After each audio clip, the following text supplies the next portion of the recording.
राधा स्वामी। राधा स्वामी दयाल की दया, राधा स्वामी सहाय, राधा स्वामी।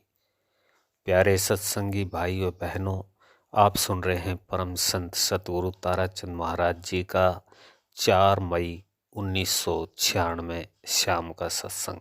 सो किस तरह फरमाते हैं महाराज जी, सुनिए। गुरु का स्थान व महत्व माता पिता से भी बढ़कर होता है। ज्ञानी जन कहते भी ये हैं कि गुरु ब्रह्मा गुरुर विष्णु गुरु देवो महेश्वर है। गुरु साक्षात पर ब्रह्मा तस्मै श्री गुरुदेव नमः। ब्रह्मा विष्णु महेश को भी चाहे दुनियादारी के लोग पूजनीय मानते हैं, भगवान भी मानते हैं, लेकिन गुरु को परमात्मा तथा पार ब्रह्म मानने में कहीं कोई संकोच नहीं है। वे भी जानते हैं कि गुरु से बढ़कर कोई नहीं है। गुरु जगत तथा अगत दोनों को संवारने वाले हैं। ब्रह्मा का काम सृष्टि का सृजन करना और विष्णु का काम पालन करना तथा महेश का काम संहार करना है। यानी कि जन्म मरण का चक्र चलता रहता है। जैसे ही बीज को जब बोया जाता है तो वह अनुकूल परिस्थितियां पाकर अंकुरित हो जाता है, फिर उस पर पत्ते लगने लगते हैं, धीरे धीरे पौधा बनता है, वृक्ष बनता है। अब उस पर फूल और फल लगने लगे, लेकिन फल में ये पुनः बीज का निकलना इस बात का घोतक है कि इसे फिर बोया जाए और फिर वही चक्र चलता रहेगा। अर्थात जन्म मरण का चक्र, और ब्रह्मा विष्णु महेश इसे चला रहे हैं। लेकिन गुरु पार ब्रह्म इसलिए है कि वो जीव को इस चक्र से निकालकर सार तत्वों की ओर अग्रसर करते हैं। अर्थात जीव के सभी कर्मों को, जो कि उसे बार बार जन्म और मृत्यु की तरफ ले जा रहे हैं, दग्ध करके, उससे करनी करवा करके और उसे अपने निज देश में ले जाते हैं। इस प्रकार से बीज भाड़ में भुन जाने के बाद पुनः अंकुरित नहीं होता, क्योंकि उसका वो छोटा सा अंकुर जो कि बार बार उसे अंकुरण से लेकर पुनः बीज के रूप में ले जाता है, यदि वह किसी प्रकार भुन जाए तो पुनः अंकुरित नहीं होता। ठीक उसी प्रकार संत सतगुरु अपने जीवों को उनके सभी कर्मों रूपी अंकुरों से मुक्त करा करके तथा सफल रचना का भेद समझा करके निज नाम रूपी जहाज में बैठा देते हैं और उन्हें निज धाम की ओर अग्रसर करते हैं। कबीर साहब जी भी कहते हैं कि गुरु गोविंद दो खड़े, काके लागू पाए, गुरु बलिहारी गुरु आपने गोविंद दिया मिलाए। इंसान लेकिन भ्रम में जीता है, बाहर देवों को मूर्तियों को पूजता है, वे अपने आत्मदेव को नहीं पूजता। उसे इल्म नहीं है कि कुछ भी कर गुजरने की ताकत उसमें खुद में है। लेकिन इंसान ने अपनी हालत उस कुत्ते के समान बनाई हुई है, जिसे कहीं से एक हड्डी मिल गई और रस पाने के चक्कर में वह अपने मुंह में ही रखकर घूमता रहता है तथा चबाता रहता है।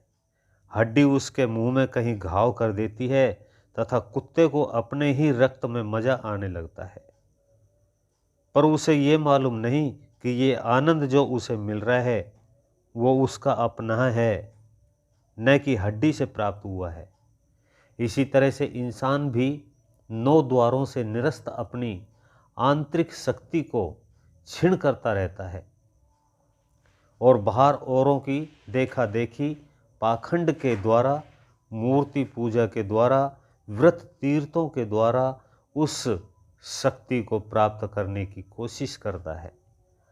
लेकिन जब जीव संतों की शरण में चला जाता है तो उसे उस नाम की बख्शीश करके नाम की कमाई करवा लेते हैं तथा भजन बंदगी करवाकर अपना रूप बना लेते हैं। कबीर साहब ने कहा है कि पारस और सतगुरु में बस एक अंतर्जान, वो लोहे को कंचन करे, वो कर ले आप समान।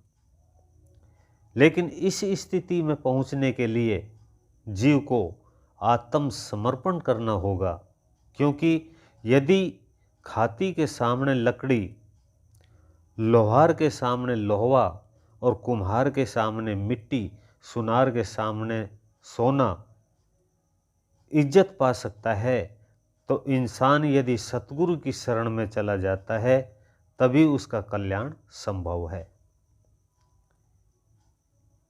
मेली से मेली रूह जिसका दुनियादारी में कहीं कोई इलाज ना हो, वे भी जब गुरु की शरण में आती है तो सतगुरु, क्योंकि दयाल है, नवनीत हृदय है, उसका भी कल्याण कर देते हैं।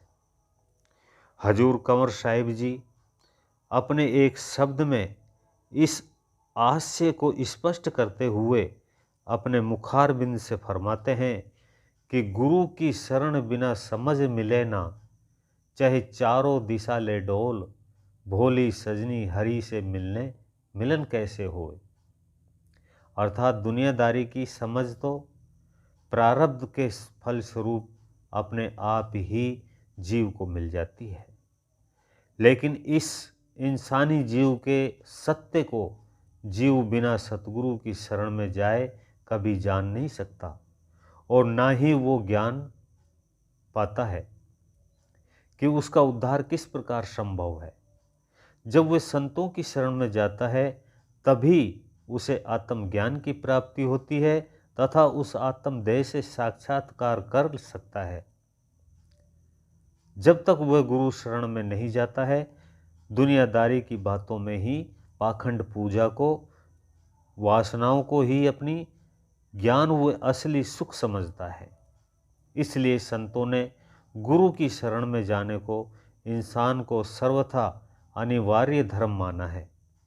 बुल्ले शाह ने कह दिया कि बिन कमाल मुर्शिद के बुलावा, तेरी एवे गई इबादत की थी।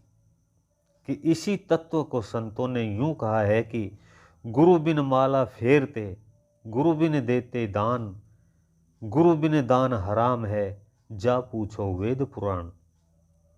इसलिए चाहे कुछ भी भूलो, पर नाम व गुरु को कभी न भूलो। हर पल हर समय इन्हें याद रखो। राधा स्वामी। अभी आप सुन रहे थे परम संत ताराचंद महाराज जी का ये सत्संग। इससे आगे का भाग सुनने के लिए वीडियो को लाइक करें, चैनल को सब्सक्राइब करें, ज़्यादा से ज़्यादा शेयर करें। सभी सत्संगी भाई बहनों को मेरा हाथ जोड़ करके राधा स्वामी जी।